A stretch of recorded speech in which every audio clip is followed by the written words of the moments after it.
Okay, obviously we come to the end of the week after a very busy day, a very busy night, with the final debate behind us and coronavirus raging around the country. I want to start by wishing a very happy birthday to Sanjay Gupta, who makes us proud every day. Happy birthday to Sanjay. Let's start with politics and David Challenge. Good morning, Jeff. So Donald Trump needed a game changer last night. I'm not sure that's what this debate provided for him, but he clearly seemed to have gotten the message that the debate number one performance was bad and not to be repeated. So we had a more civil debate, but that bar was pretty low to clear.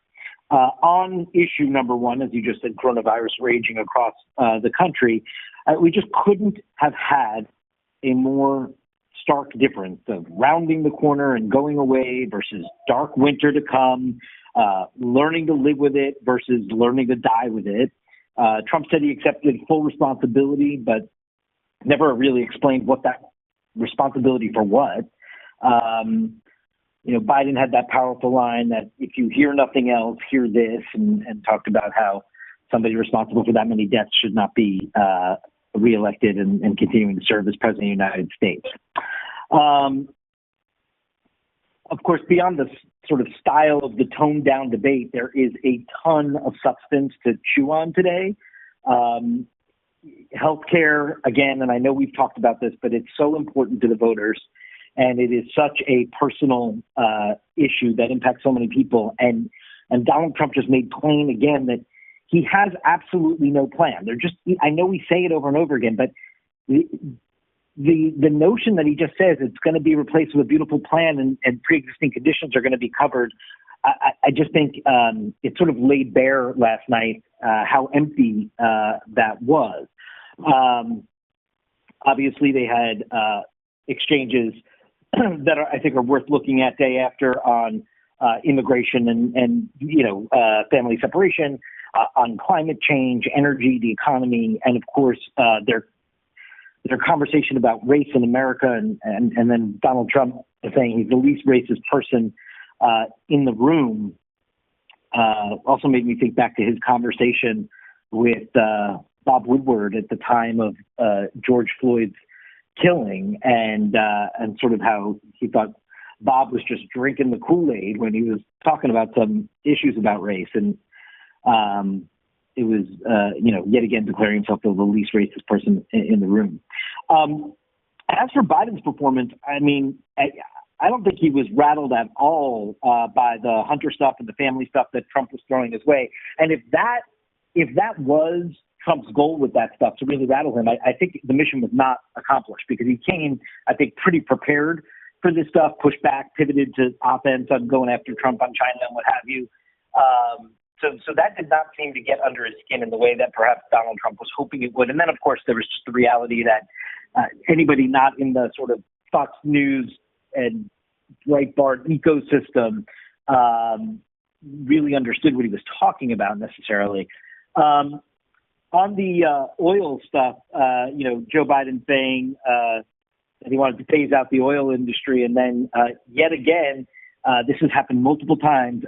His team has to come out after the fact, or he himself did, I think, when he boarded the plane as well, and sort of do what he meant to say was, and clarified that he was talking about federal subsidies.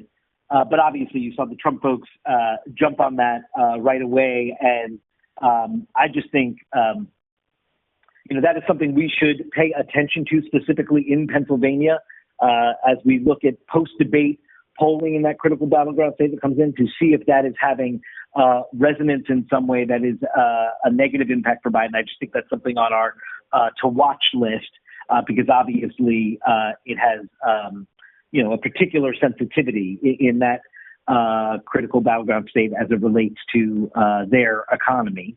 Biden will actually be in Pennsylvania for a couple stops tomorrow, and it'll be curious to see how much sort of the local press coverage in Pennsylvania is sort of dominated by that frame or not. So I think that's all stuff we should be watching for.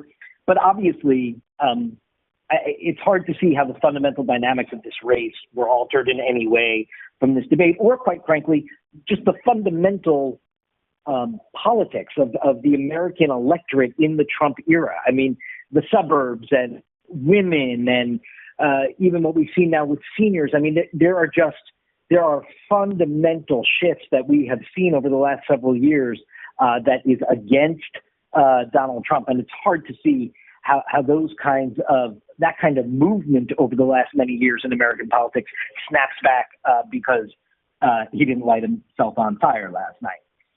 That being said, you saw the reporting last night about the sigh of relief from Republicans from every corner, especially those working on those down ballot races and the Senate races, just to be able to get through that without Donald Trump taking on more water, without more damage to the overall brand and the party. There was a sigh of relief in that as the party can now turn its attention to try and stave off some of these losses in the 11 days ahead. Jessica Dean was up this morning and it remains so through the first part of Dayside, and then we do see all the candidates on the trail today. So Donald Trump will be down in Florida, wooing those seniors at the Villages. He'll also do a stop in Pensacola. Caitlin Collins and Jim Acosta splitting the Trump day in the afternoon down there in Florida. MJ Lee is in Wilmington, Delaware, where Joe Biden's going to make an appearance and make remarks on COVID and the economy and how to build back. At 2:30 p.m. today are those scheduled remarks. It's unclear if he's going to take questions or not. Mike Pence is casting his ballot in Indiana today, and then campaigns in Ohio and Pennsylvania, and Kamala Harris is in Atlanta, Georgia. So we will see everyone out fanning across the country, everyone but Biden in a battleground state. And I know we keep looking at that path to 270, but after last night, it seems to me Donald Trump should just be planting himself for the next 11 days in Florida and Pennsylvania, and then hope that sort of the political DNA in some of these other toss-up states that have been Republican, slightly more Republican of late, fall back in his corner, because without Florida and Pennsylvania, it's obviously, I mean, without Florida, it's really hard, but I think Florida and Pennsylvania is his path back, so he should probably be camping himself out there with 11 days to go. And I think that is where we start. Okay, so I'm going to open it up here because I'm sure people have some thoughts on the debate and the aftermath of the debate. So even before we move to Washington, thoughts on debate?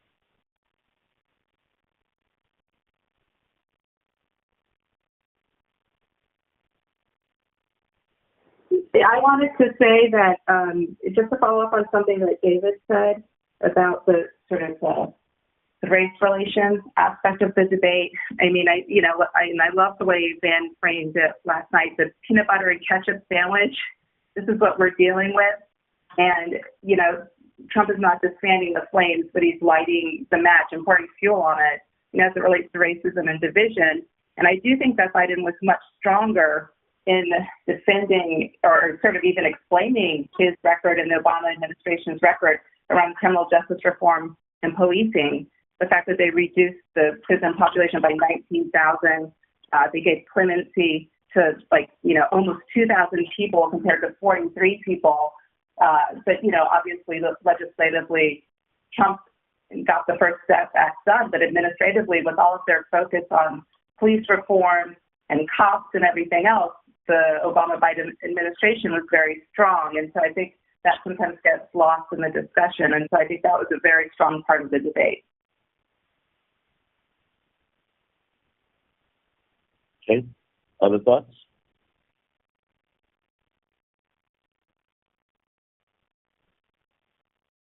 Anyone else?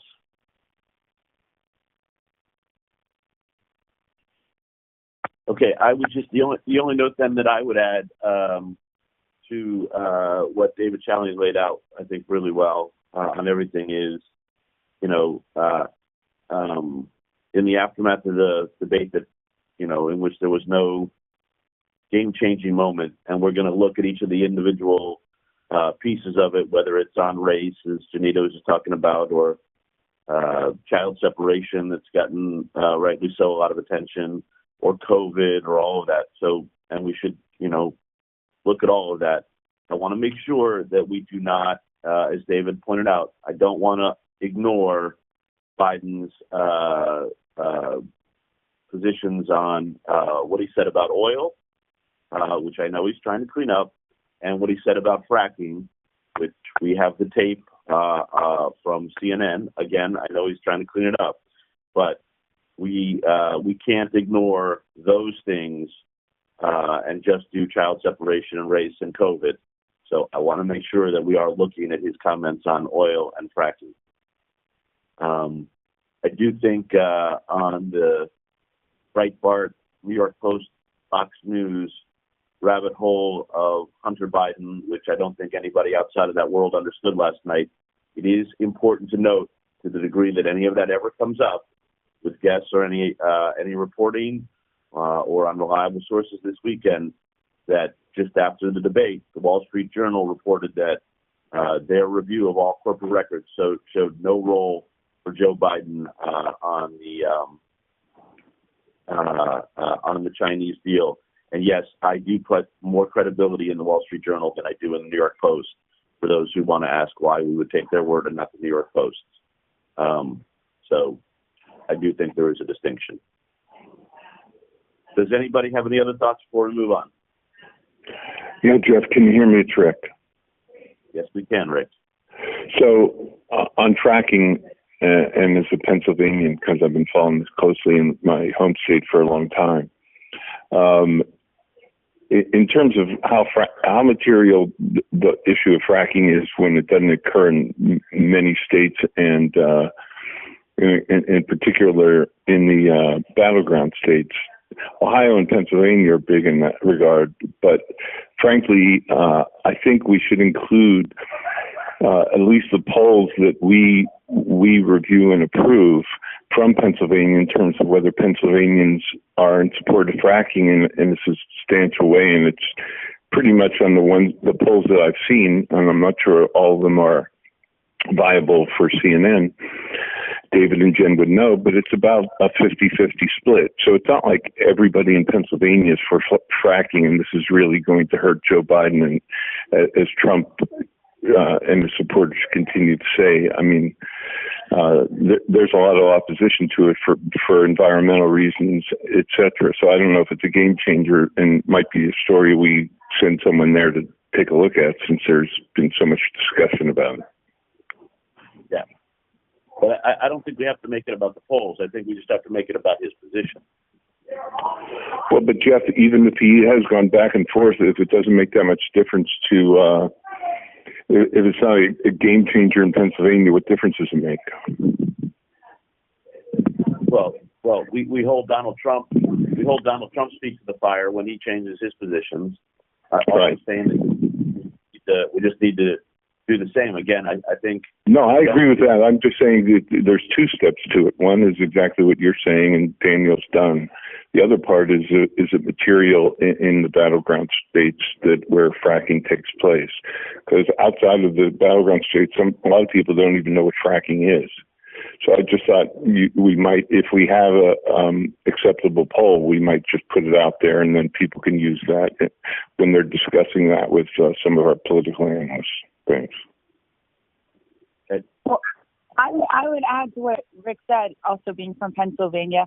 People have no idea. Fracking is actually, like, one, they have no idea what it is, and two, they don't understand it saves entire towns. Like entire town's economy is on the line. So I think we need to explain what the process is, how many jobs it's creating, why it's such a specific issue in certain states, and why people believe it could move the numbers. Because I think if you're not from a state where fracking is a job creator, it doesn't mean anything to you. Okay. Other thoughts? Hey, Jeff, it's Richard Davis. I would just say this. The oil and gas industry is a huge employer in Pennsylvania. There are 32,000 people right now currently employed in that industry. And analysts that we've spoken to said a ban on fracking would have an immediate and severe impact on the industry that honestly has already been kicked in the teeth because of depressed oil prices. So I think you're correct in saying that outside of of these states, it may not have a material impact, but in these states, they are a major employer, and 32,000 is not a small amount. Okay. I want to be clear. I don't want a disproportionate amount of attention on oil and fracking.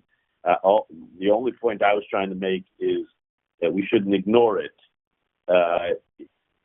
given we're going to obviously talk about child separation comments and race comments and COVID and healthcare, obviously, probably the two biggest things out of last night. Just all I'm trying to say is let's make sure we don't ignore. That's all. Anyone else?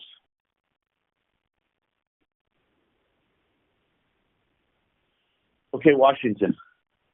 Okay, so on voting, these numbers continue to be enormous.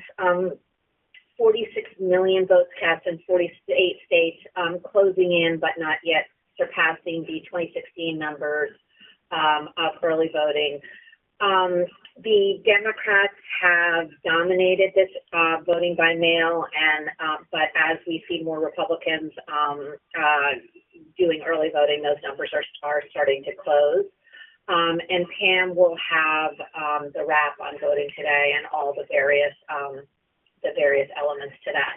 The only other real thing from Washington is this, and again, it's the stimulus, which is Pelosi and Mnuchin are still talking. It is unless they actually get something today and get it into legislative language by tomorrow, it's not happening, but it still does seem to be not completely dead yet. And that's really the highlights from here. Okay. Does anybody have any thoughts on Washington, Trump, White House, election, Biden, anything before we move on?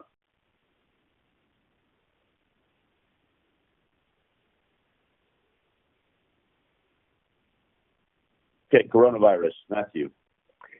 Okay, so we are coming off the highest case number day since July. In fact, one of the highest case number days, period. As a key model declares, the winter surge has begun. Almost 72,000 new cases yesterday, and the average of daily new cases is now over the 60,000 mark for the first time in months. On that winter surge, IHME's new model projects over 385,000 deaths by February. Surgeon General Adams just told a conference a few minutes ago, we are really concerned that in a few weeks we'll start to see deaths increase. Obviously a break from the president's message last night that it's going away. Hospitals are filling up in large and small areas across the country. The number of people hospitalized is up a third since the beginning of October. And the message on masks is getting even louder and even clearer. The journal Nature releases a study today showing mask use could save 130,000 American lives going forward. And IHME's model language notes that as things have gotten worse and worse, mask use and social distancing rules have not increased. In fact, it says the two lowest mask use states, North and South Dakota, which are also the two highest per capita states. So the message is pretty clear. As we look around the country, key regions, key data points, at least 6 states reporting record case numbers Thursday. The White House Task Force latest report warning of, quote, deterioration in Sunbelt and Midwest and northern states. In Illinois, this is the day more restrictions kick in the Chicago area. Bars and non-essential businesses have to close at 10. Bars have to seat people outside. Deborah Birx, while visiting Chicago yesterday, warned it won't be as simple as closing public spaces because public spaces were very safe and probably remain safe, she says. She says that what has happened over the past few weeks has really been about people moving their social gatherings indoors. We have Adrian in Chicago on all of this. Hospital capacity warnings all over, especially in the West.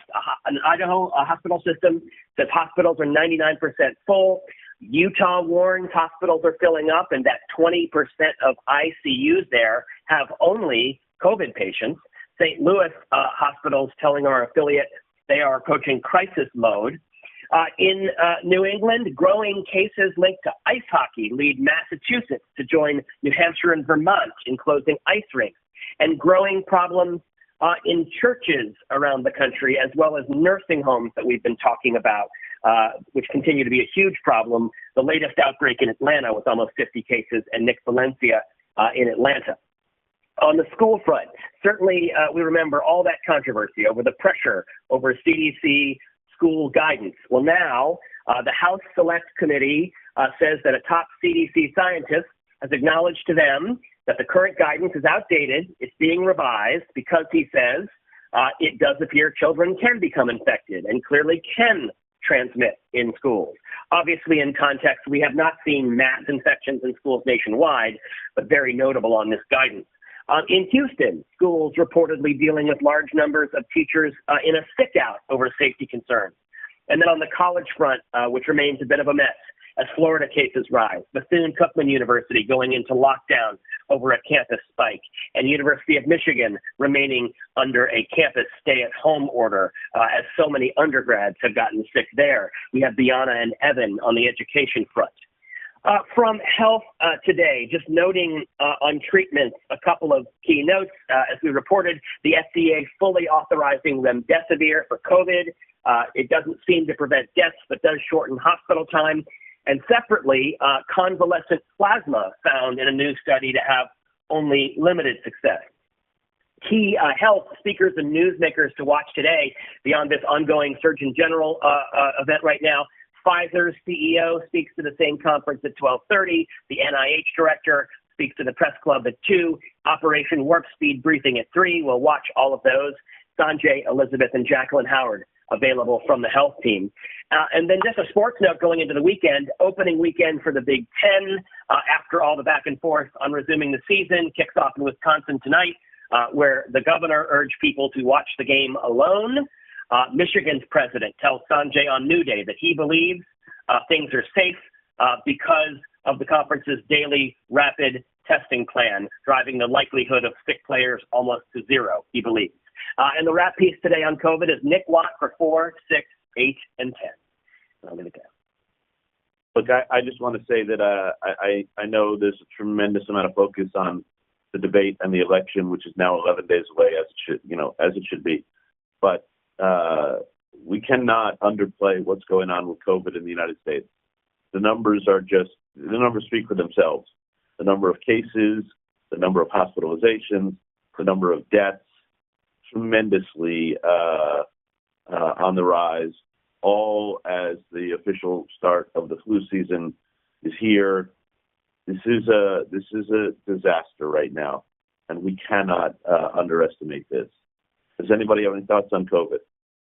Hey, Jeff, it's Ben. The one thing I would add to this really quick, Matthew mentioned this, obviously the study coming at 11 showing just how many lives could be saved wearing masks. As we have these discussions with, everyone on air today, and if anyone wants to have anyone on from a church, these stories in particular of churches suing to not have to put in these mask mandates remains something that is just particularly mind-boggling to me. This is such a simple solution, and another study coming out today, from IHME showing 6-figure deaths could be avoided with people wearing masks. Why people, churches, others are still pushing back against something so simple that so clearly and definitively saves lives is reckless and dangerous. And I forget who said it on air. One of our contributors. It is homicidal.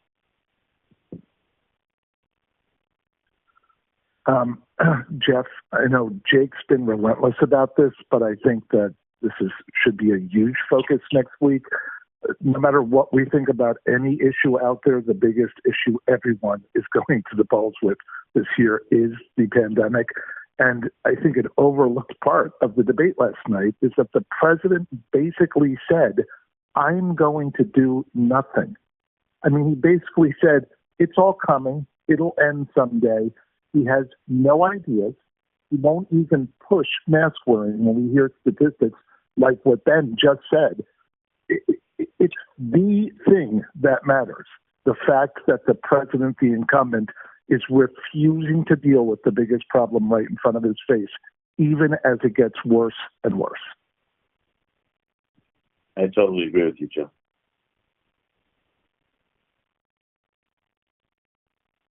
Any other thoughts?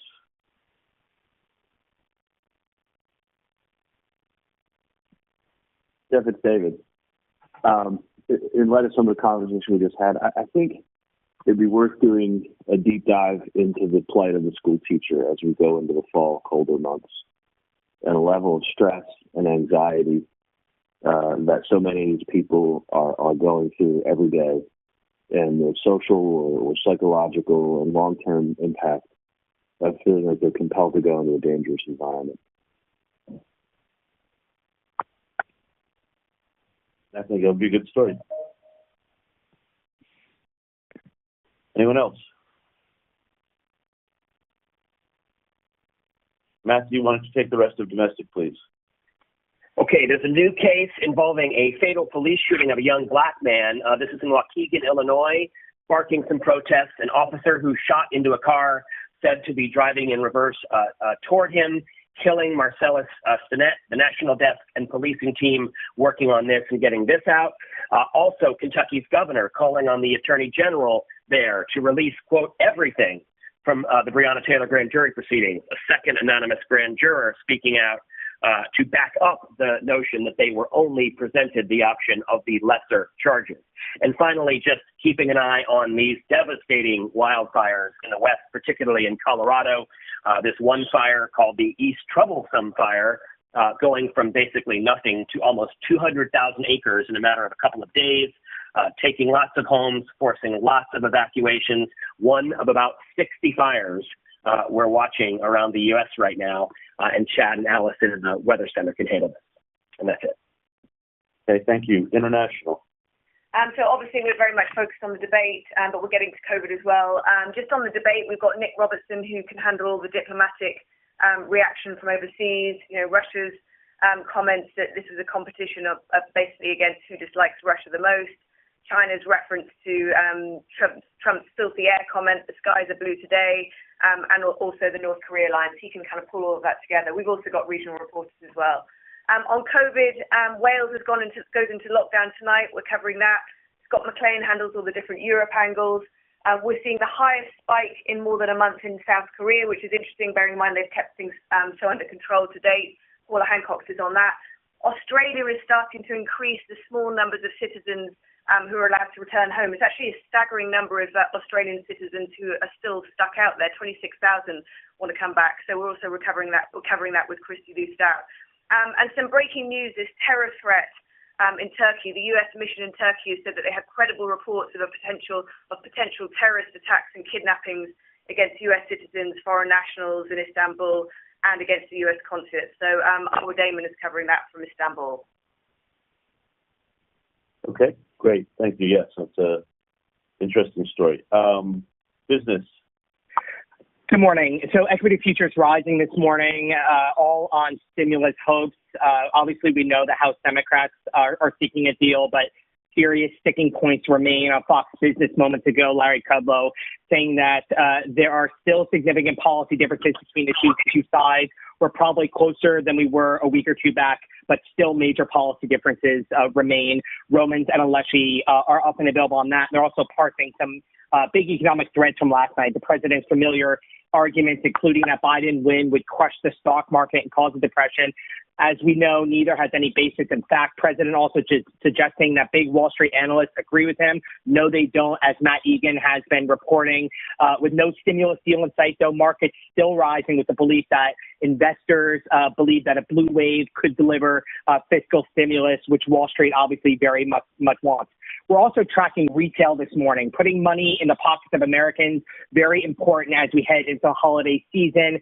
Christina Alessi reporting via Deloitte that Americans plan to spend 38% less than they spent last year. This is not at a level seen since the Great Depression. The pressure in retail causing big behemoths like Gap to drastically scale back their brick and mortar footprint.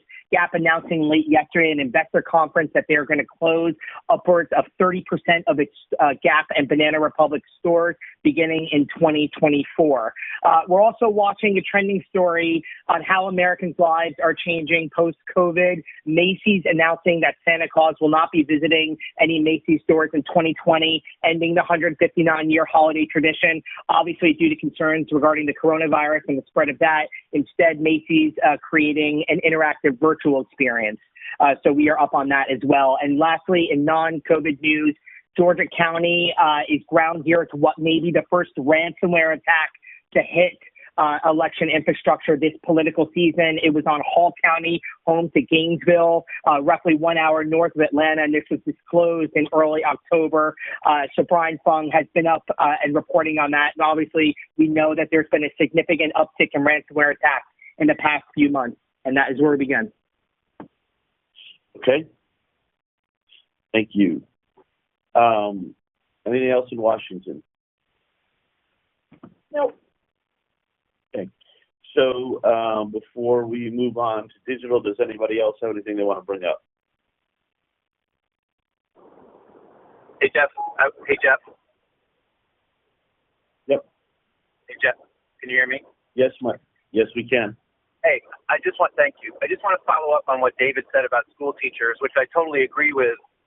But I want to add something to that because I think it relates to the conversation, the debate last night, and the overall conversation about performance during the pandemic. So as the parent of a school teacher, as well as two kids who are in college, there are basically two things that make a difference when you're talking about schools and the safety of school teachers and professors and students and all the people that work around those places. And the first one is a smart plan, and the second one is the money to execute that plan. And places that have a smart plan and have money to execute that plan are doing very well in terms of being open, whether it's in a full in-school situation or a hybrid situation or whatever it is. And the places that don't have a smart plan or have a plan but don't have the money to execute that plan are having trouble. And the fact is that, as Biden pointed out last night, they need that money to execute those plans to get schools open. And the Trump administration has not focused on that. Trump ordered schools to be open.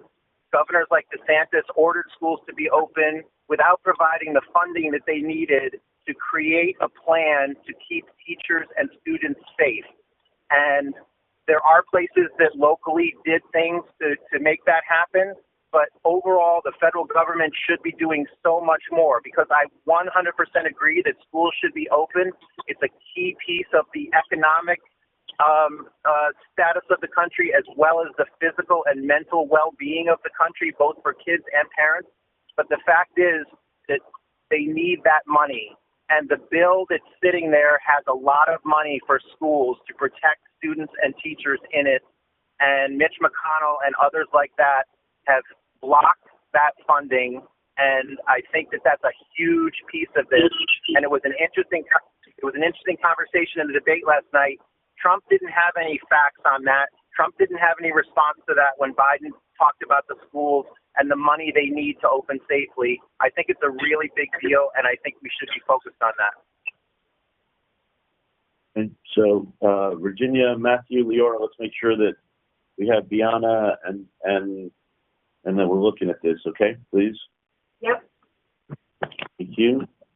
Anyone else? Hey, Jeff, yeah, on the George Floyd case, I'm not sure if we got to this or not, but I really highly recommend reading the order the judge issued declining to dismiss the second-degree murder charges. It is a savage takedown of Derek Chauvin. It sounds like the prosecution's closing argument. And it's just stunning. Miriam McHale has isolated the best quotes from it if anybody's interested. But it's just really powerful language about how even after he had stopped resisting, he left his knee on for 4 minutes. Even after EMTs got there, he's still didn't remove his knee from his neck. It's chilling, really. And I know we have a lot of stuff going on, but I think this is a summation of the brutality of what happened that I wouldn't have expected from a judge. Okay, great. Let's make sure we look at that. Thank you. Anybody else?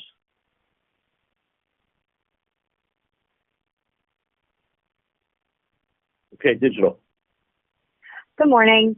So we had 34.6 million uniques yesterday. Trump's 60 Minutes interview, our top in uniques with over 2 million. Our debate daily had 1.7 million. Also notable that it was our most engaged article yesterday with an average of about 9 minutes per unique. We had 4 more over 1 million. Stephen Collinson analysis on Obama's scathing takedown of Trump. Crystal-Liza analysis, Trump just handed Biden a devastating debate attack, the Derek Chauvin charges, and Noah Cyrus at the CMT Music Awards. Topping the charts today centers around the debate, and we have a lot of strong pieces. Our opinion roundup, who won the debate, commentary from CNN contributors, over 10,000 concurrents, followed by Collinson analysis that is leading sites right now with the headline, Trump dials back his anger, but his debate performance doesn't change the facts. The full video of the debate is doing well, and another video on Trump's response about responsibility on coronavirus surprises Biden, also doing well. Elsewhere in the debate, just to run through a few others resonating with audience this morning, our fact checks from the fact-checking team, and we have separates on Biden on oil and fracking. So Liz's hits and misses, Zach Wolf's cheat sheet on debate topics. We have a lot of really strong content, and our audience this morning is here for it. On coronavirus today, our main right is keeping on the big picture, record day in cases, and keeping a look at what's in store. An interesting one coming from Scotty Andrew on El Paso, where things are getting so bad, foreigners are bringing in refrigerated trucks to house COVID-19 dead bodies. We've also had a look at the seemingly unstoppable surge crippling Europe and all the new restrictions happening there. Otherwise, a couple more to mention. McConnell's health. He says there's no concerns despite visible bandages and bruises. Also a top story this morning in the mix of debate content. And we have an exclusive from business inside the SEC's whistleblower program that just paid a record $114 million award. This weekend, looking to stay newsy and urgent on the big themes, election, coronavirus. But just to mention this one, we're publishing our final installment of The Reckoning. Inara Verzemniak takes us to Bay City, Michigan, an aging, declining town hard hit by coronavirus, whose residents are coming out together to help each other stay fed and clothed in the absence of meaningful help from the federal government. I'll stop there. Thank you, Christina. The McConnell health mystery is a good story. John. Good morning, Jeff. So we're equal parts election follow-up from the debate as well as coronavirus and the intersection between the two. We do turn the corner with how this debate from last night will frame the next week and a half on the trail. Trump does get back on the trail today, goes to Florida. Caitlin Collins is there ahead of his rallies later on this afternoon and evening. And then MJ Lee is in Delaware, where we will hear from Biden at 2:30 to discuss the economy and coronavirus. On the coronavirus follow-up from the debate and all the greater coronavirus threads, as well as the discussion about a healthcare plan. We do have HHS Secretary Azar next hour with Jim Sciutto, Sanjay Gupta, and Dr. Reiner, and other doctors up around that conversation. A lot of step backs on the debate, looking at the overall tone, the different tone, the substance, any game-changing moments. Jeff Zeleny, Carl Bernstein, Laura Barron Lopez, and Tulu Olorunipa on that. On the separated children, we do have Raul Reyes. On the environment, the oil and fracking answers, Bill Weir will take a look at that. Foreign influence questions, Mike Rogers and Miles Taylor. Race in America, Angela Rye and Errol Lewis. And the El Reeves and Jason Carroll pieces. We'll get a couple of runs today. We're going to bundle them together on Jim and Poppy and then Brianna. On coronavirus itself, Elizabeth Cohen will take lead on just the escalating numbers. John King is going to do some magic wall hits, kind of looking at these numbers as well. Lots of really good headlines to get into in our domestic whips, the California megachurch cluster, the hockey clusters in Massachusetts. We will shine a very bright light on that masks study that was mentioned earlier in the call. That drops at 11 a.m.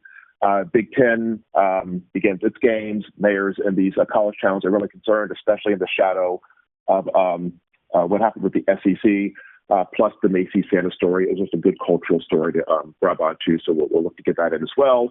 On voting, Kristen Holmes coming up around the early voting numbers, continuing to smash records. They just alerted us now more than 50 million people have already cast their ballots, so we'll continue to discuss that incredible phenomenon. The path to 270, John King's going to look ahead to where the candidates are heading the next few days and what that tells us about the map. And finally, two other stories that we will get into the mix. Manu Raju keeps an eye on stimulus talks and what actually happens or doesn't happen with them today. And we just hit the threats against Americans in Turkey story with Barbara Damon. Thank you, John. Washington. Good morning. As John mentioned, Biden speaking at 2:30, I imagine might slip into 3 o'clock, so we'll be prepared for that. We've got Arlette on Biden. We've got Caitlin as our White House person. Nick Watt is our coronavirus rapper today. Pam Brown doing the voting rights rap, and we may do a guest out of that as well. Lots of coverage of coronavirus with Dr. Adam Jarrett and Dr. William Schaffner. We'll get a little Cohen in the 3 as well, and we'll look at that mask study. We'll stay on the path to 270 and look at the Senate races. Julia Chatterley on stimulus and more, international reporters, and then Gloria Van, Ron Brownstein, Nia Malika as well. And in the Situation Room, COVID will remain our top focus. Cases, deaths, hospitalizations, all on the rise. The U.S. seeing the highest number of cases since July. We'll be monitoring the events today with the Pfizer CEO, Francis Collins, Operation Warp Speed. We'll see if anything comes out of those. And we'll cover it all with our COVID rap pieces, our international whips, and our medical voices, including Rick Bright and former CDC Director Tom Frieden. And with 11 days to go, we will, of course, keep our focus also on the race to 270, how, if at all, Biden's comments about oil and fracking last night will have any effect on his standing in Pennsylvania. We'll also be looking at the other top threads from last night, COVID, immigration, healthcare. We have Acosta for us from Pensacola, Phil Mattingly at the wall, Biden campaign reporters, as well as other political voices. We'll see if anything comes out of stimulus talks and early voting, 50 million ballots cast. We'll dig into that with our Pamela Brown rap piece. And that is where we start. Great. Thank you very much. Is there anything else for today that anybody wants to discuss? Hey, Jeff, it's Cynthia. And I don't know if there's a place for it with everything going on, but I did want to bring it up. This week, coming up next week, Chile is voting on a new referendum for a new constitution. The constitution, and this is the reason why Chile has been such a disaster. And I imagine there's got to be somewhere for it. And the reason for this is the following. They're going to be voting on a constitution because the constitution they currently have is from the era of Pinochet. And the reason they keep voting and they've had all these protests is because they're looking for something that gets rid of some of the Pinochet wording and protections that were in there. And so if not, they're going to continue to have a disaster. And an unstable Chile is not good for the U.S. and it's not good for Latin America. And so at some point in some show, I think we need to bring that up because if not, we're going to keep seeing the destabilization of what at one point was the stable country in Latin America. Gotcha. Thank you. No problem. Anybody else?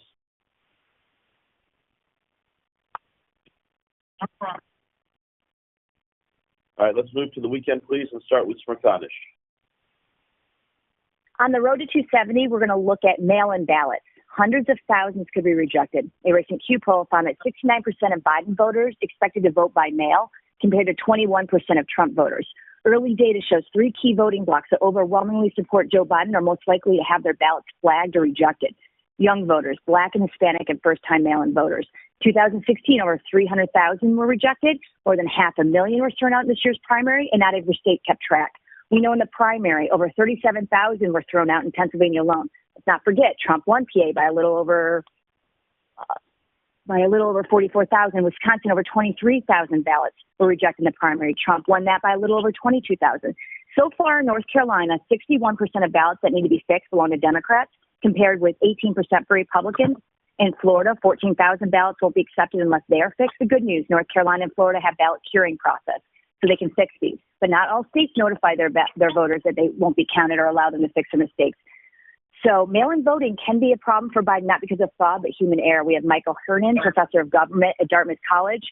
And on COVID, we're going to have a debate with Tulane professor John Barry, who wrote the book on the Great Influenza. He also wrote a piece for the New York Times, What Fans of Herd Immunity Don't Tell You. And one of the authors of the Great Barrington Declaration, Dr. Jay Bhattacharya. And that's where we start. Great. Thank you very much. Tomorrow night we have a CNN special report at 10 p.m. Reported by Randy Kay, Divided We Stand, Inside America's Anger. Jim Murphy, do you want to just bring us up to speed on that? Yes, this is a really fascinating pandemic time road trip through one of the biggest and most important states, Florida, by Randy Kay and Matt Reynard, that will show you the bizarre multiple universes that America's voters live and think inside of. Everything from Black communities to the Hispanic communities all over the state to elderly people actually getting into fist fights at the villages. It's pretty remarkable how far out there people have gone over the last few years. Okay, great. Again, that's tomorrow night at 10 p.m. Eastern. Let's move to Sunday, please. We'll start with Inside Politics. With 9 days to go, we'll talk to our reporters about the candidates' closing messages. Is this race still Trump versus Trump, a president failing to lead during a pandemic with a rocky economy? Also taking a look at the past 270 and where the candidates are going, spending, plus the Obama factor. And as the U.S. approaches a record new case count, we'll examine the anatomy of this third surge and the strain on the system with our doctors. And filmmaker Ken Burns versus John King, comparing maps and magic walls on elections in times of crises. And that's where we start. Okay, thank you. State of the Union. Hey there. We are still working on our bookings and should hopefully have something to announce from the White House shortly. We do have Speaker Nancy Pelosi, so we'll talk to her about the latest on the stimulus, see if she will, tell us whether a deal is dead before the election, and if so, what happens to all the millions of people who need help. We'll also talk to her about all of the surging COVID numbers and election interference. We also have Congresswoman Alexandria Ocasio-Cortez, so we have a ton to talk to her about out of the debate. Biden's comments on climate change, fracking, and oil. We'll talk to her about her get out the vote efforts before the election and some of the positions and statements Biden has made during the general election and where she may and those of her wing of the party may push him if he ends up being elected. Okay, thank you very much. GPS. Thanks, Jeff. We will start with a very strong take from Fareed on why he thought Trump would lose last time and why he thinks Trump is going to lose this time, because America is a better place and Americans are better people than what Donald Trump symbolizes.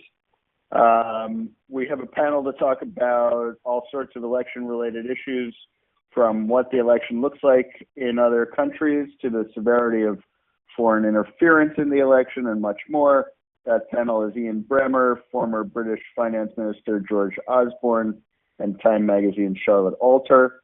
We'll do voting suppression and other voting issues with Jessica Usman of ProPublica, and we'll do the path to 270 with Nate Cohn. Thank you. Reliable sources. All right, we'll get into the Murdoch smear machine, and also why most of America actually needs a Fox translator to understand what the president's really saying. We'll get something that came up on the call yesterday, the term packing the court and things like defunding the police, how these talking points are getting into coverage. We'll get into that. Larry Wilmore is going to be with us, and Brian went to the battleground state of Pennsylvania to talk to a local newspaper who's covering it, despite the fact that they don't even have an office anymore. And let's do it. Great. Thank you. Does anybody have anything else they want to bring up?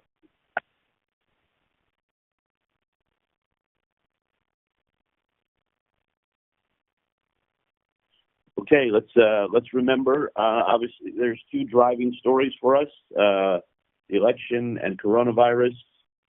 We've had a terrific week. Thank you to everybody on all of our platforms. Let's remain newsy, urgent, strong, and play error-free ball.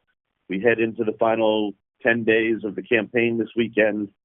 This is an incredibly important time for us. Thank you to everybody for all you're doing. And remember, please stay safe. This is a very dangerous time in the country with regard to COVID. Please take care of yourself. Please stay safe. And again, thanks for all you're doing. Have a good day and a good weekend. Bye-bye.